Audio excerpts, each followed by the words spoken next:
Vždy, keď sa vrátime z koncertnej cesty, uvažujem, čo pekné, čo zaujímavé nám táto cesta priniesla. Krásne nové kontakty na Litve, vo Fínsku.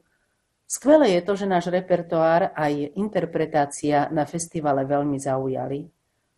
Rodiny chválili našich chlapcov. Veľa detí, ktoré vycestovali prvý raz na koncertný zájazd, sa veľmi dobre prispôsobilo situácii. A fajn je aj to, že vycestovali chlapci v tenore a v base, ktorí sa vlastne vrátili do zboru po mutácii. Fínsko je úžasná krajina, má zaujímavú históriu, krásne, obrovské katedrály, kde sme museli dávať veľký pozor, aby naše tempa neubrali kvalite našej interpretácie.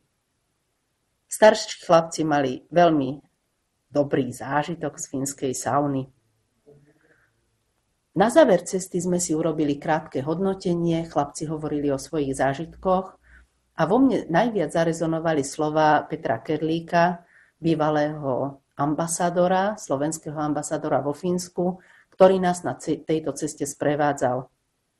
Skonštatoval, že takýto kolektív, ktorý nielen umelecky, ale aj ľudsky a spoločensky veľmi dobre reprezentuje, sa kedykoľvek môže na miesta, ktoré navštívil, znovu vrátiť.